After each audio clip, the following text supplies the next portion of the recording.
Hi guys, it's Ricky with the Qaurantine World. Today's episode, we are going to be meeting a very, very special person. I'm in school right now, not many people know that, but because of COVID, classes are all online. Well, one of my classmates and I have been talking, and she decided to come help me with my job as far as like the carnival goes, and to be a part of the Qaurantine World. So I'm going to go inside the Speed Trap Diner and meet her now. So let's go find out what Mona is like.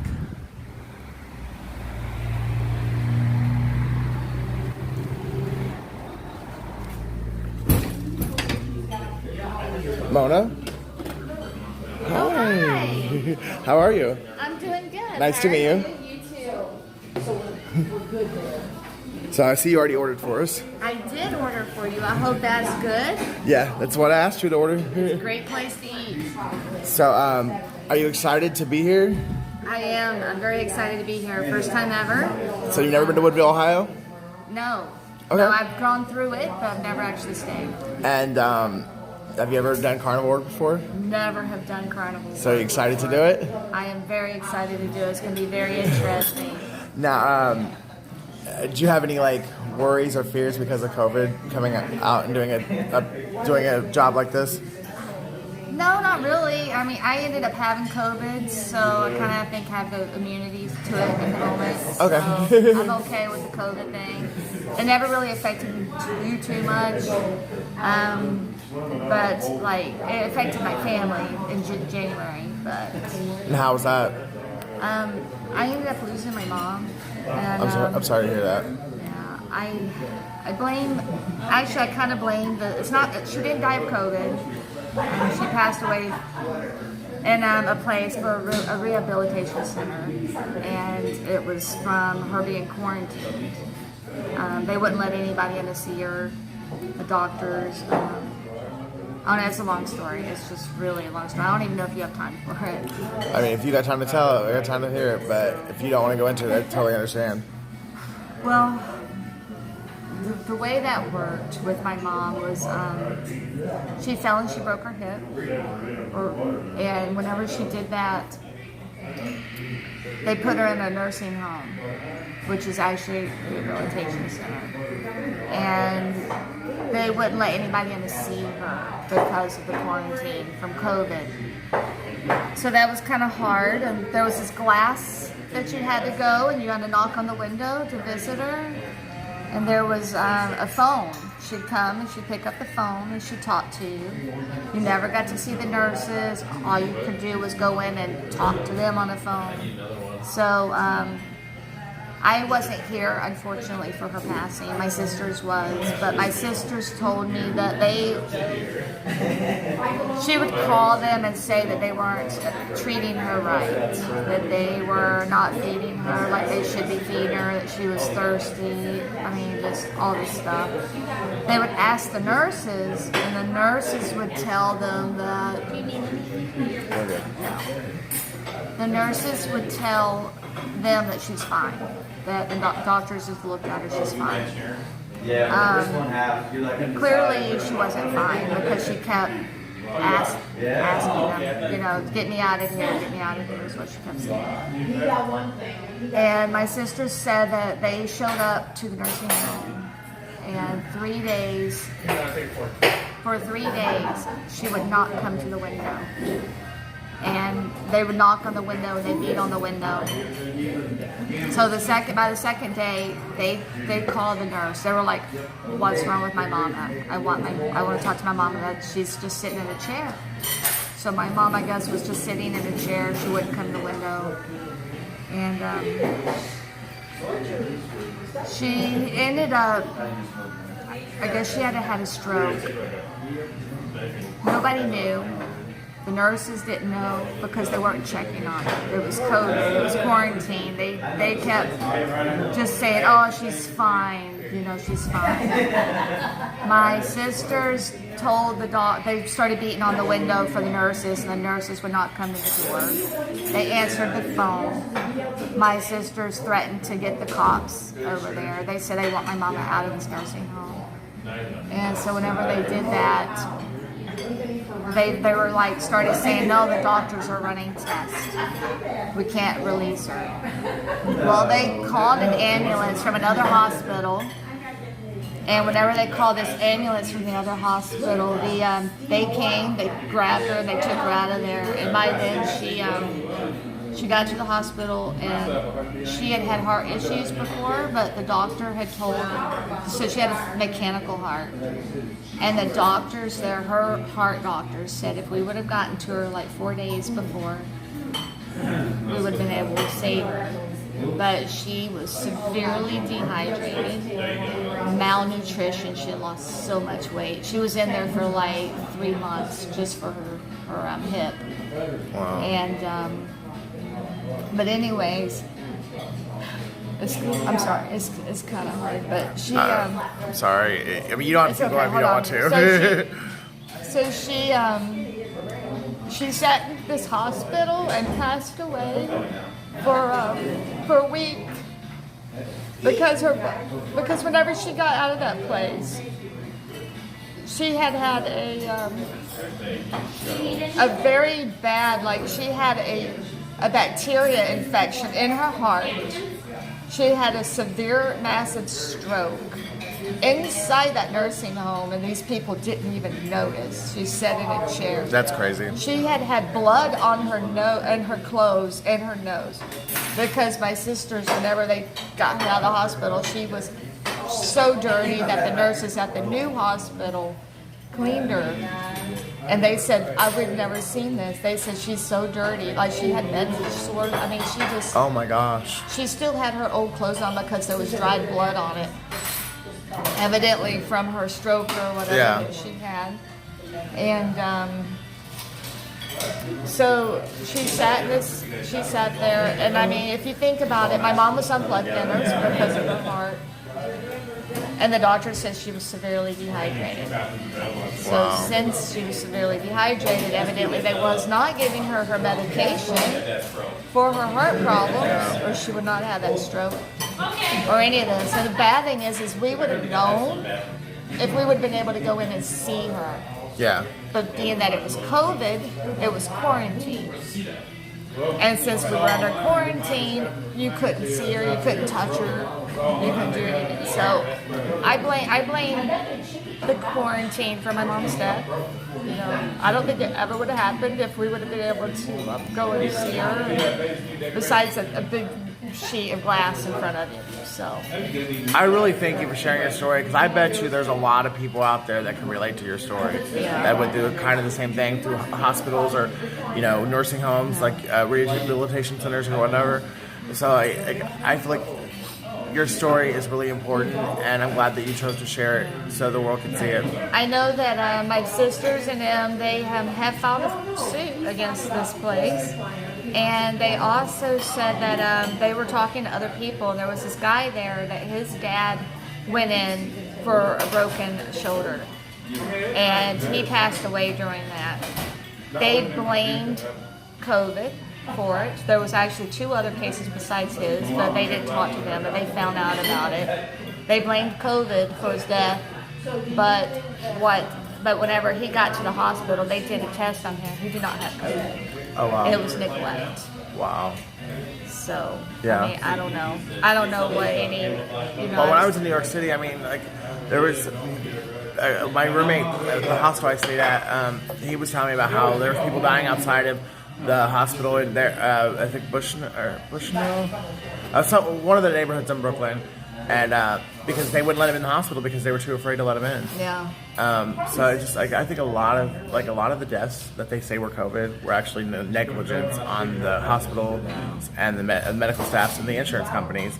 Like, I mean, you can't really blame anybody because it was a crazy time, but at the same time, I don't think as many people died of COVID as they want us to believe. I don't either. I think that people are freaking out, and I get it. You know, sometimes people get scared of things, but I just think a lot of it was really hyped up, and then a lot of it was blamed on COVID, and a lot of it wasn't. I mean, I had COVID, and my daughter ended up getting it. My son got it, and basically we ended up with a mild. And I'm 48, so, and my daughter and my son, they're younger. You know, my daughter's 28, my son's 21. We basically had a very light fever. It was like 99. I spent my first day like a little headache, and then then I lost my sense of smell, my sense of taste, and then the whole other week I was fine. Like, it was like I wasn't sick. Yeah. The same with my daughter, the same with my son. None of us got severely sick or ill or anything like that, but, you know, so maybe it's just all health related, but I don't know. Well, I will let you get back to eating. Let's both of us get back to our breakfast, and you ready to go explore Woodville, Ohio after we get done? I am definitely ready to go explore the Ohio area, and hopefully this French toast thing. It's called fried French toast. Never had it before. Deep fried French toast, Yeah. and I've got an Oreo pancake. So that's really exciting to Great meeting you. see you in the next clip. And we are sitting here in front of the Woodville Historical Museum. Woodville was plotted and laid out in 1836. It was the midway point of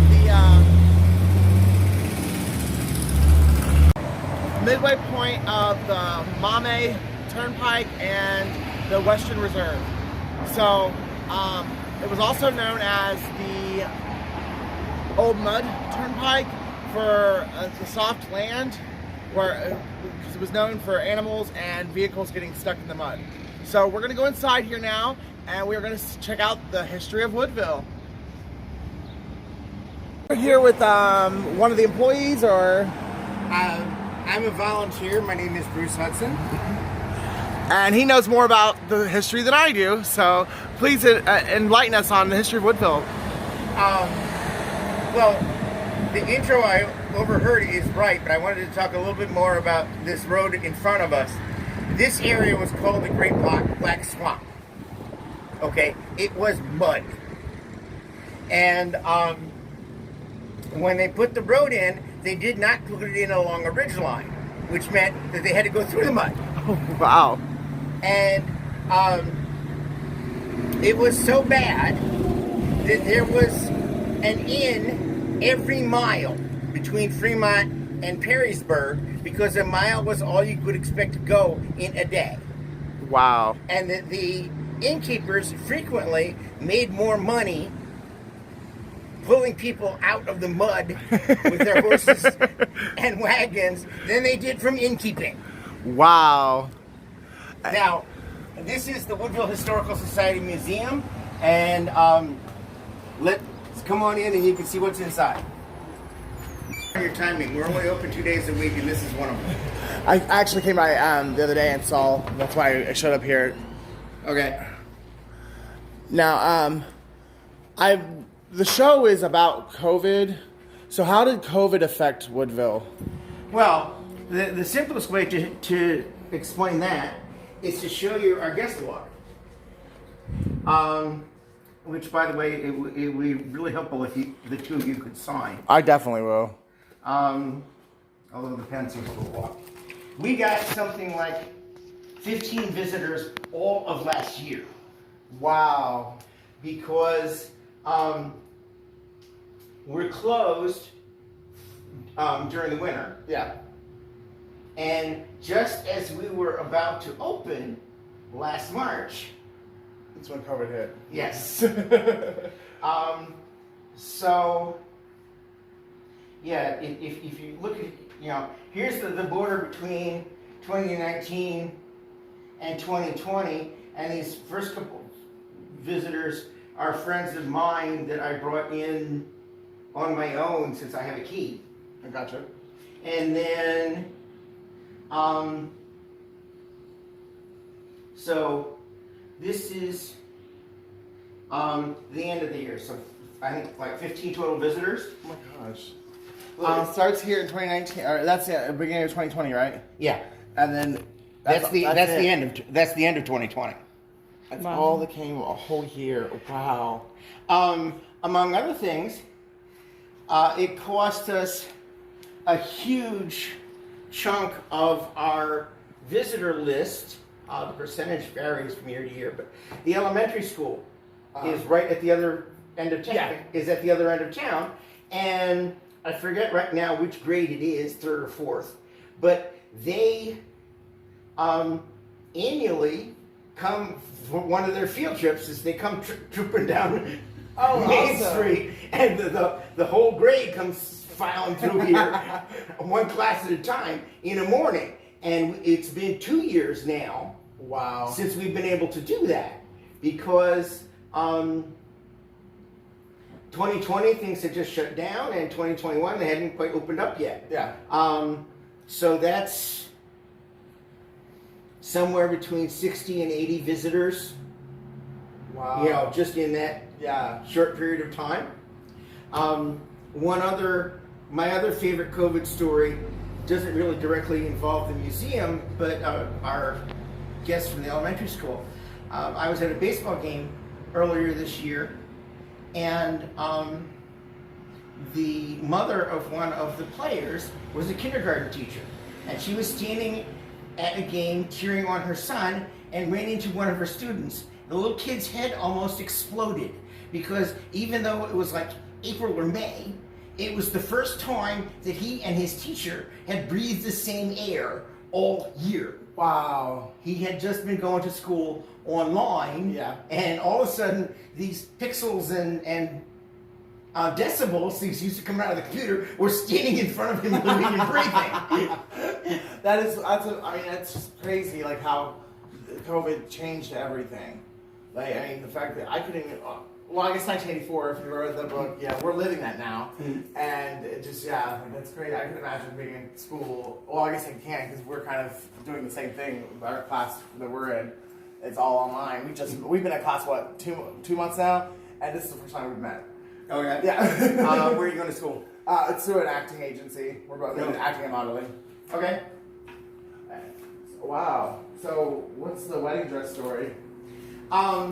I don't know the specific story behind the garment, but if you know anything about the period, the wedding dress was the woman's formal attire All the time. for real life. Okay. So that's why they were dark. Okay. So that they didn't show dirt nearly as much. Oh, gotcha. Okay. The white dresses came in. That was very much a look at me thing, because it meant you had or daddy had enough coin. Gotcha. That you could spring for a dress that was only going to be worn once. Gotcha. Okay. Now, who is Carolyn Ullman? I don't know. The wife of one of our fairly early residents, 1876 would have been like 40 years after the village was plotted. So I don't know specifically anything more than that. Now, what is Woodville? What's like? I guess you guys. What are you guys mainly known for? Back over here.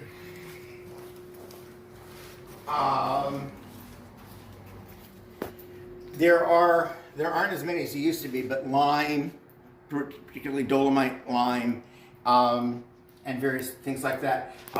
So it's really funny when the kids come in here.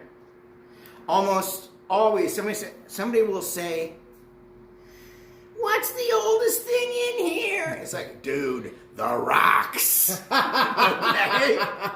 This is not a difficult question. The rocks. Did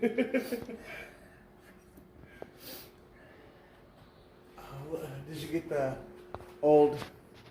I guess those would be. Those are baby carriages. Yeah, baby buggies. All this stuff was donated. We haven't. But they're like strollers, like the 1800 strollers. Yeah, all this stuff was donated. As I said, we haven't paid for anything. That is so cool. One other thing that I wanted to show off, and then one other area. This blows kids' minds. And I explained to them that, back when Woodville was first founded, or this is from the early 20th century,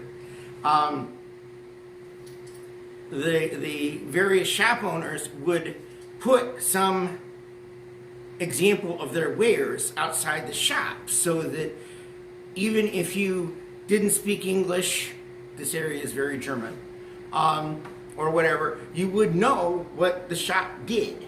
And this was the local tinsmith. Oh, okay. Wow. And presumably, if you came up with enough air, you could make it make a sound. But I'm not. I've never had the courage to tip it on its side and lift it up its front. And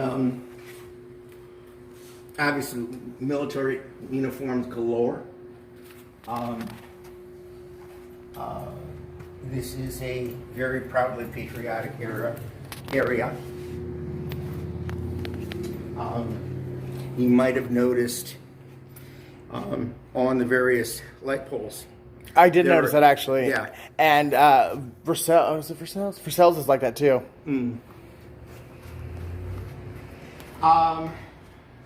The other item of general interest here is that Woodville is the hometown of a former astronaut. Oh. Retired Colonel Terrence T. Hendricks of the United States Air Force. Wow. And this is his corner over here.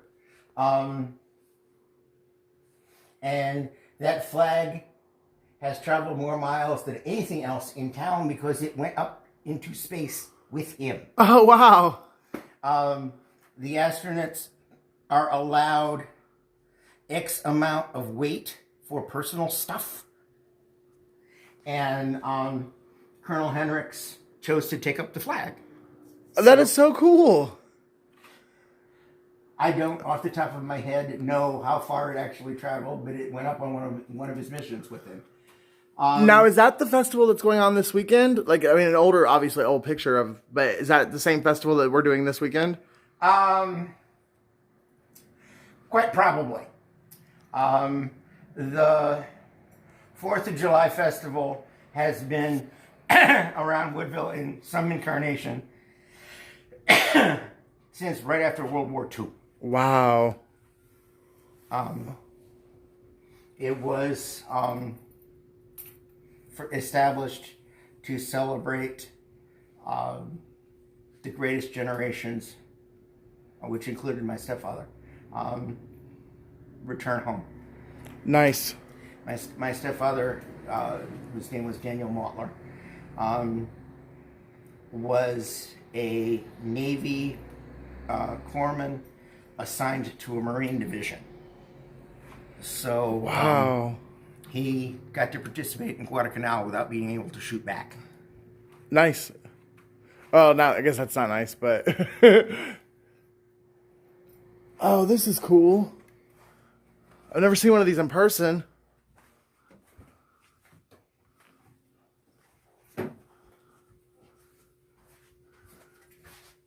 This is so cool.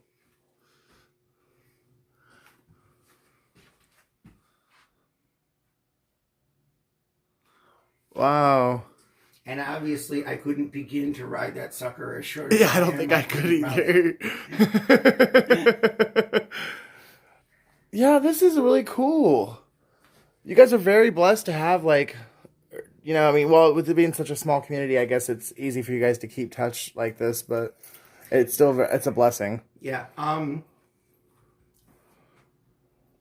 Quite frankly, the gentleman now long deceased, who established one of the lime plants in the area, and at one point there were 3, was very into Woodville and very into local history. So a lot of his quote-unquote spare coin ended Gotcha. up. He was a very generous donor of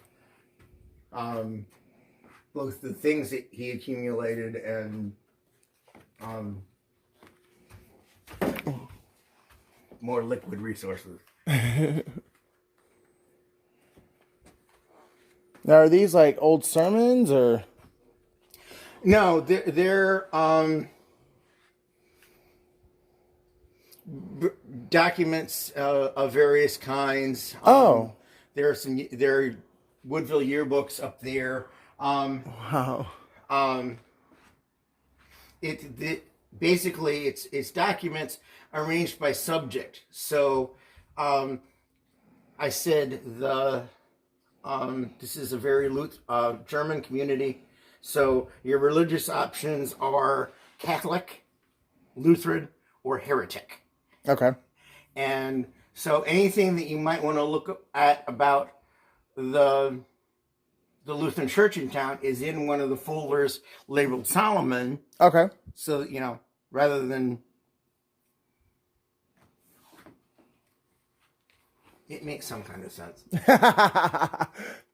Now, what's this thing here? Oh, hat box. Yes. Oh, that's pretty cool.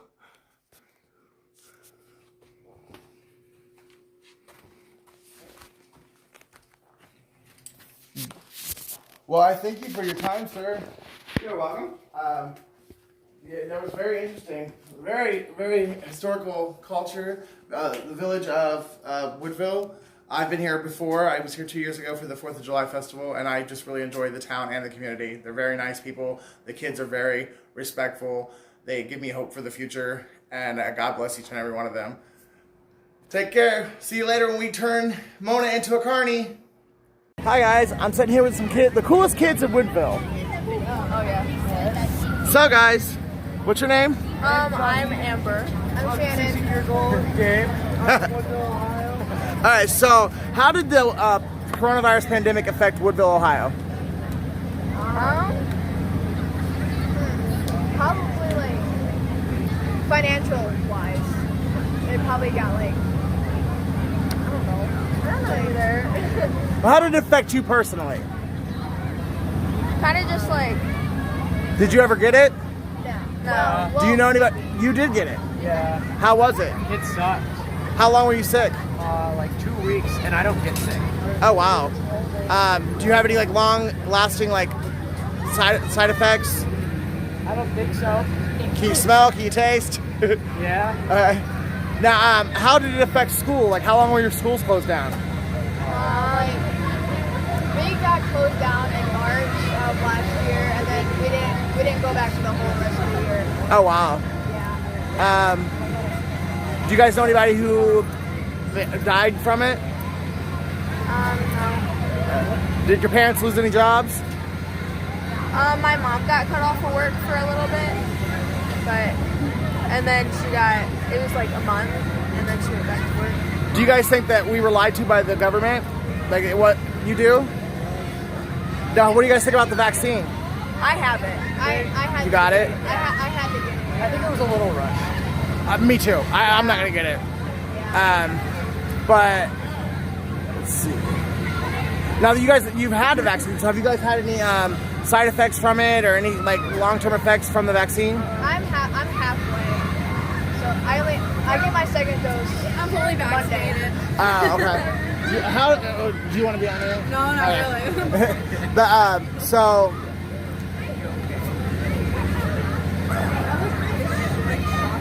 What would you say to someone who was questioning whether or not to get the vaccine? It's kind of up to them. Yeah, if they feel comfortable with it, then they're So, what is the best thing about Woodville?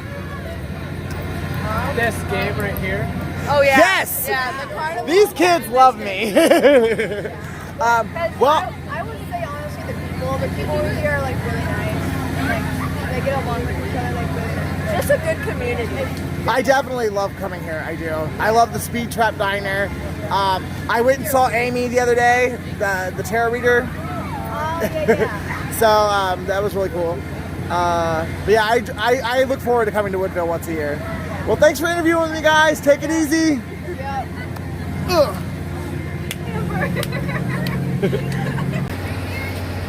Hi guys, we're here at the 4th of July Woodville celebration, and I'm on my break, and so I'm going to go and bother Mona, see how she's enjoying her first weekend as a carny.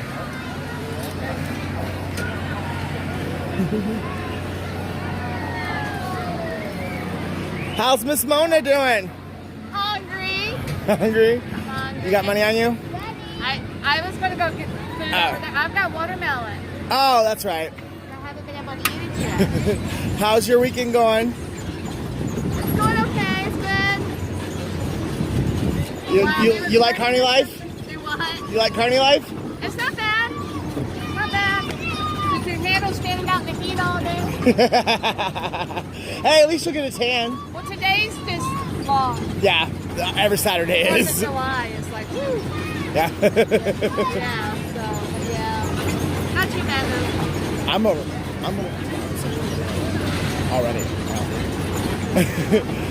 Well, I'll let you get back to your job. Yeah.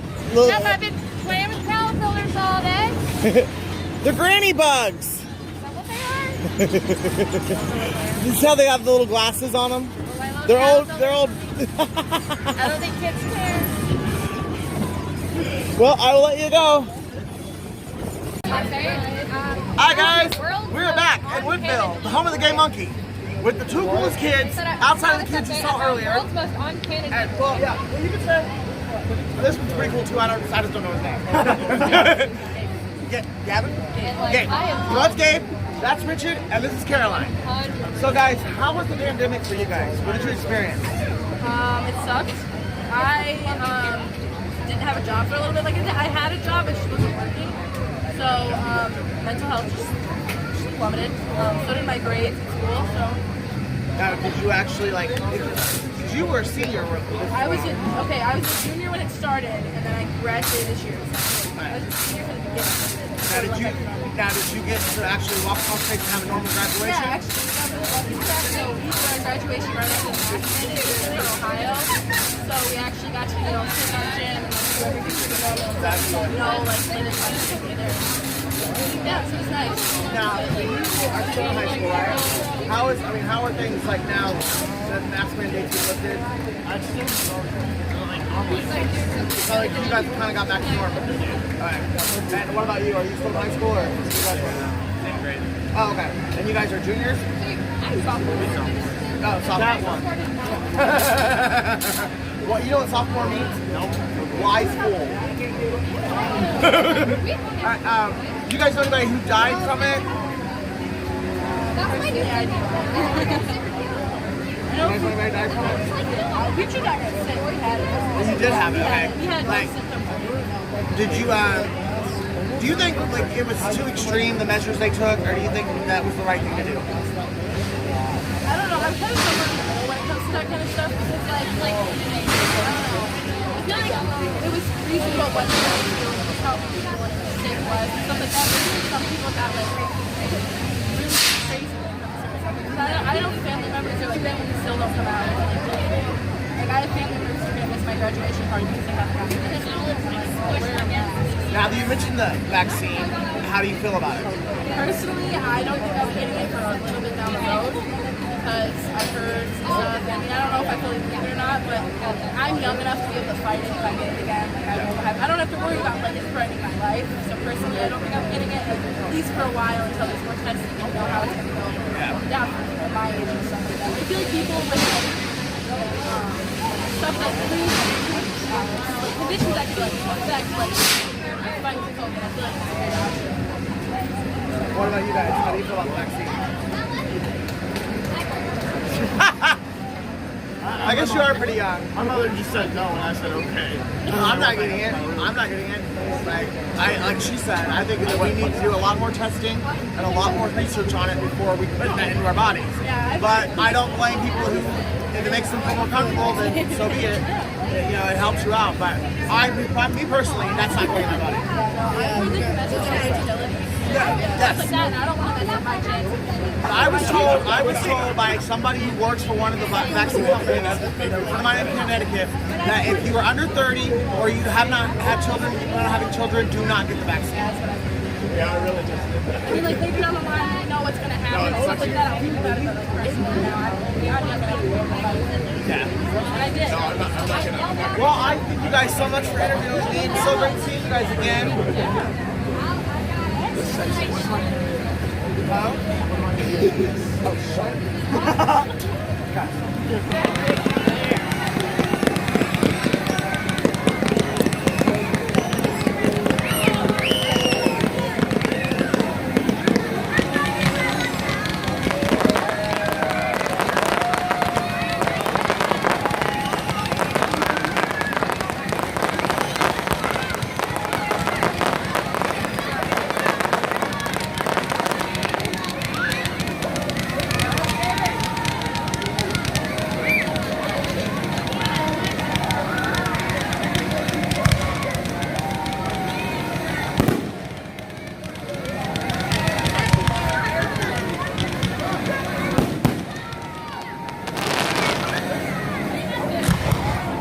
Happy 4th of July from Woodville, Ohio, and the Qaurantine World.